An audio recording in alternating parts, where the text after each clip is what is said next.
नमस्कार, स्वातीचा स्वयंपाकमध्ये तुम्हा सर्वांचं खूप खूप स्वागत आहे। दिवाळी स्पेशल सीरीजमधील आजची आपली ही 6वी रेसिपी आहे। फराळाच्या ताटामधील सर्वांची आवडीची अशी चकली। तर ही चकली काटेरी, खुसखुशीत आणि खमंग झाली तर खायला मजा येते। तर इथे तुम्ही बघू शकता किती मस्त काटेरी चकली झालेली आहे। मी तुम्हाला इथे तोडून दाखवते। तर एकदम कुरकुरीत अशी आणि संपेपर्यंत कुरकुरीत राहणारी ही चकली बनते। तुम्ही ते बघू शकता, इतकी पोकळ बनते की यातून दोराही सहजपणे आपण ओवू शकतो, अशा पद्धतीची ही चकली बनते। चवीला अप्रतिम अशी ही चकली बनवायला खूप सोपी आहे। ही चकली काटेदार तर बनते, पण आतून इतकी पोकळ बनते की यामुळे ही खमंग आणि खुसखुशीत अशी याची टेस्ट लागते। चला तर सुरुवात करू। तर इथं मी एका खोलगट भांड्यामध्ये आपण जी भाजणी दळून आणलेली आहे ती काढून घेतलेली आहे। साधारण 1 किलोचं हे पीठ आहे। माझी टोटल भाजणी 2.5 किलोची झाली होती, त्यातील मी 1 किलो पीठ घेतलेलं आहे। हे पीठ महिनाभर टिकतं, त्यामुळे एकदम जरी नाही करता आले तर आपण थोडं थोडं करू शकतो। आता इथं साधारण 1 किलो पीठ घेतलेलं आहे। त्याच्यासाठी मी आपली जी भाजीची पळी असते त्या पळीनं मी इथं 2.5 पळी तेल घेणार आहे। तर हे तेल आपल्याला कडकडीत गरम करून घ्यायचं आहे। तर वाटीनं म्हणाल तर 7 वाटी भरून मी हे पीठ घेतलेलं आहे। आता हे तेल आपण छान गरम करायला ठेवूया, तोपर्यंत यामध्ये आपण मसाले मिक्स करून घेऊया। तर आता यामध्ये मी साधारण 2 नाश्त्याचे चमचे लाल मिरची पावडर घालणार आहे। आता इथं मी कुठलाही विकतचा किंवा बाहेरचा मसाला आणलेला नाही, सर्व हे मसाले घरातल्याच मोजक्याच मसाल्यामध्ये ही चकली खमंग अशी बनते। आता चवीनुसार मीठ घालून घेतलेलं आहे आणि यामध्ये खूप सारे तीळ घालून घ्यायचे आहेत। तिळामुळे ही छान टेस्ट येते। त्यासोबतच इथं मी हळदही घालून घेणार आहे। तर इथं मी 1 चमचा हळद घातलेली आहे। तर तुम्ही ते बघू शकता, फक्त हे मोजकेच मसाले यामध्ये घालणार आहोत आणि भाजणी करताना आपण जे मसाले घातले तेवढेच।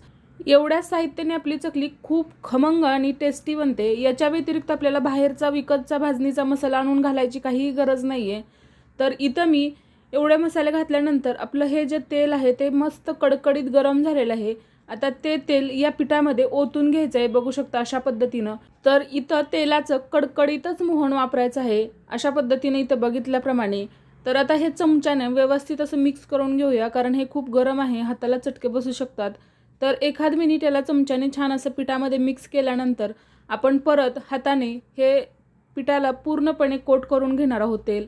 तर ही स्टेप महत्त्वाची आहे की मोहन एकदम कडकडीत असावं आणि ते पिठामध्ये घातल्यानंतर ते पिठाला व्यवस्थित असं चोळून घ्यायचं आहे, जेणेकरून आपली चकली पोकळ बनते, कुरकुरीत आणि खुसखुशीत बनते। तर ही स्टेप न विसरता फॉलो करायची आहे। तर ही स्टेप पहिली फॉलो केली की आपली चकली नक्की 100% कुरकुरीत बनणार। तर इथं तुम्ही बघू शकता, मी सर्व जे मोहन घातलेलं आहे ते छान पिठाला कोट करून घेतलेलं आहे। आता मी इकडं पाणी एकदम गरम म्हणजे उकळून घेतलेलं आहे पाणी, ते पाणी आता यामध्ये थोडं थोडं करून घालायचं आहे। तर ही दुसरी स्टेप आहे की या चकलीसाठी पाण्याचा वापर आपल्याला उकळूनच करायचा आहे। अजिबात नॉर्मल पाणी वापरायचं नाही आहे किंवा थोडं कोमट पाणी नाही, पाणी उकळी आल्यानंतरच यामध्ये घालायचं आहे। तर ही एक दुसरी स्टेप आहे। तिसरी स्टेप म्हणजे आपण पाणी एकदम सगळं घालायचं नाही आहे, थोडं थोडं पाणी घालत हे पीठ आपल्याला भिजवून घ्यायचं आहे। कारण एकदम पाणी घातलं तर ते पीठ सैल होऊ शकतं आणि मग चकल्या खूपच अशा कडकडीत होतात, कुरकुरीत होत नाहीत। त्यामुळं पाणी थोडं थोडं घालत पीठ आपल्याला घट्टसर मळून घ्यायचं आहे। तर गरम पाणी असल्यामुळे आपण चमच्याने याला किंवा मोठ्या पळीने याला हलवून घेणार आहोत, मिक्स करून घेणार आहोत आणि थोडंसं नॉर्मल झाल्यानंतर याला आपण हाताने मिक्स करून घ्यायचं आहे। जेव्हा आपल्याला हाताला सोसवेल त्यावेळेस आपण हे हाताने छान असं चुरून मळायचं आहे पीठ। आणि हे पीठ मळताना आपल्याला खूप लगेचच सैल करायचं नाही, घट्टच ठेवायचं आहे आणि लागल तसं आपण याला सैल करणार आहोत। आपल्याला इथं भाजणीच्या पिठाची उकड काढायची नाही, पण चांगल्या उकळलेल्या पाण्यामध्ये हे पीठ मळून घ्यायचं आहे। तर मळताना या काही गोष्टी लक्षात ठेवल्या तर आपली चकली छान कुरकुरीत आणि खुसखुशीत बनते। तर इथं मी थोडंसं थंड झाल्यानंतर अशा पद्धतीने मी हाताने हे मळून घेणार आहे, पण हे मळताना घट्टच मळायचं आहे। आणि हे पीठ मळताना पाणी जास्त प्रमाणात लागतं, त्यामुळे पाणी आपण जास्त ठेवायचं आहे गरम करण्यासाठी। कारण हे पीठ जसं जसं यामध्ये आपण पाणी घालत जाईल आणि भिजत जाईल तसं तसं पाणी ॲब्झॉर्ब केलं जातं, त्यामुळं जास्त पाणी आपण उकळून घ्यायचं आहे पहिल्यांदा। तर इथं बघू शकता अशा पद्धतीनं मी थोडं थोडं पाणी घालून हे पीठ छान असं घट्टसर मळून घेत आहे। लागेल तसंच पाणी घालायचं आहे, एकदम पाणी नाही घालायचं आणि याचा घट्ट असा गोळा बनवून घ्यायचा आहे। तर इथे बघू शकता मस्त असा याचा घट्टसर गोळा बनवून घेतलेला आहे। तर मी इथं साधारण 2 लिटर पाणी उकळायला ठेवलेलं होतं, तर त्यातील एवढंच पाणी शिल्लक राहिलेलं आहे आणि तेही आपल्याला परत लागणार आहे. तर एक 5-7 मिनटं असं झाकून ठेवलं होतं. त्यानंतर आता आपण ह्या चकल्या बनवायला घेऊया. तर यामध्ये मी परत थोडं पाणी घालून हे 1-2 मिनिटं चांगलं मळून घेतलेलं आहे. बघू शकता अशा पद्धतीनं. आता यातील थोडासा भाग काढायचा आहे आणि याला पाणी घालून छान असं सैल करून घ्यायचं आहे. तर इथं आपल्या जे साच्यामध्ये किंवा सोऱ्यामध्ये जेवढं बसतंय त्या मापामध्ये आपण हे घेऊया आणि याला व्यवस्थित असं सैलसर करून घ्यायचं आहे. जास्तही सैल नाही करायचं, नाहीतर काटे नाही येणार. तर इथे बघू शकता अशा पद्धतीनं मी याचा गोळा बनवून घेतलेला आहे. आता आपण सोऱ्यामध्ये हा घालून घ्यायचा आहे. तर इकडं मी सोऱ्या घेते आणि राहिलेलं पीठ आहे ते झाकून ठेवते. शेवग्याला आपण चकलीचा साचा बसवून घेऊया आणि त्यामध्ये आपण हे जे पीठ बनवलेलं आहे ते घालून घ्यायचं आहे. तर आता इथं सोऱ्यामध्ये हे पीठ घालताना एकदम दाबून भरायचं आहे, जेणेकरून यामध्ये हवा राहणार नाही आणि चकली सोडताना ती तुटणार नाही. उरलेलं पीठ झाकून ठेवायचं आहे आणि सोरा बंद करून घ्यायचा आहे. तर आता आपण मस्त काटेरी चकली सोडून घेऊया. तर ताटामध्ये इथे व्हिडिओमध्ये दाखवल्याप्रमाणे पहिलं छोटासा गोल करायचा आहे, तो एकमेकांना चिकटवून मग त्याच्या बाजूने अशा पद्धतीनं व्यवस्थित अशी आपल्याला जेवढ्या साईजमध्ये हवी आहे तेवढे याच्याकडेने राऊंड मारून घ्यायचे आहेत आणि शेवटचं जे टोक आहे तेही छान असं चिकटवून घ्यायचं आहे, त्यामुळे ते तेलामध्ये सुटत नाही. तर अशाच पद्धतीनं आपण सर्व चकल्या या ताटामध्ये सोडून घेणार आहोत.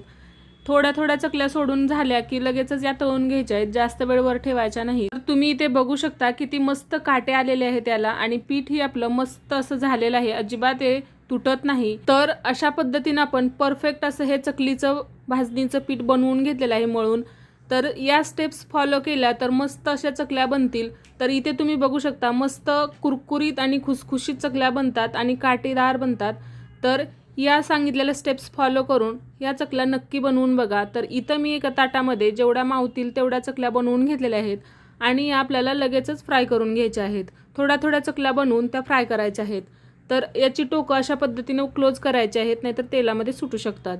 आता इकडं मी गॅसवरती कढई ठेवलेली आहे, त्यामध्ये तेल सोडून घेतलेलं आहे. तेल छान असं गरम झालं की यामध्ये चकल्या सोडायच्या आहेत. पण चकली तळतानाही या गोष्टी लक्षात ठेवल्या तर मग चकल्या छान फ्राय होतात. तर तेल जास्तही कडकडीत गरम नसावं, मध्यम गरम तेलामध्ये आपण चकली सोडायची आहे. चकली सोडताना गॅसची फ्लेम हाय ठेवायची आहे, कारण चकली सोडल्यानंतर तेलाचं टेम्परेचर कमी होतं. त्यामुळे चकली सोडल्यानंतर 30 सेकंदासाठी हाय फ्लेम ठेवायची आहे आणि त्यानंतर आपण मीडियम टू लो फ्लेम करून या चकल्या दोन्हीही बाजूनी छान अशा गोल्डन ब्राऊन कलर येईपर्यंत तळून घ्यायच्या आहेत. तळताना आपल्याला पेशन्सची गरज आहे. एकदम हाय फ्लेमवरती तळल्या तर त्या वरून तांबूस होतात आणि आतून कच्च्या राहतात किंवा पोकळ बनत नाहीत.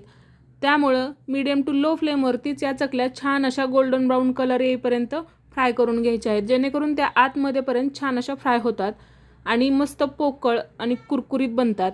तर इथे दाखवल्याप्रमाणे त्याला थोड्या थोड्या वेळाला हलवत ढवळत राहायचं आहे आणि छान अशा या चकल्या फ्राय करून घ्यायच्या आहेत. जर तेलाचं टेम्परेचर योग्य नसेल किंवा थंड असेल तेल, तर जेव्हा आपण चकली सोडतो त्यावेळेस चकली पूर्णपणे तेलामध्ये सुटते आणि खूप तेल ॲब्झॉर्ब करते.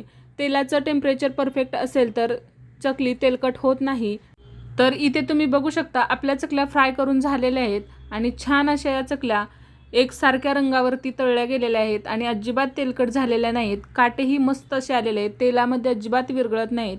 तर या काही टिप्स फॉलो केल्या तर आपल्या चकल्या मस्त कुरकुरीत खमंग काटेदार अशा बनतात. तर या दिवाळीला ही चकली नक्की ट्राय करून बघा या पद्धतीनं. आणि चॅनलवरती आपल्या भाजणी कशी बनवायची त्याचीही रेसिपी अपलोड केलेली आहे, ती मी डिस्क्रिप्शन बॉक्समध्ये देते त्याची लिंक. याचप्रमाणे मी सर्व चकल्या फ्राय करून घेतलेल्या आहेत. मस्त खुसखुशीत कुरकुरीत आणि आतून पोकळ अशा चकल्या बनवून झालेल्या आहेत आपल्या. तर जर तुमच्याकडे भाजणी बनवायला वेळ नसेल तर अर्ध्या तासामध्ये मस्त कुरकुरीत अशी तांदळाच्या पिठाची चकली कशी बनवायची त्याचीही रेसिपी आपल्या चॅनलवरती अपलोड केलेली आहे, त्याचीही लिंक मी डिस्क्रिप्शन बॉक्समध्ये देते. तर ही रेसिपी आवडली तर लाईक, शेअर आणि सबस्क्राईब करा. रेसिपी पाहिल्याबद्दल धन्यवाद.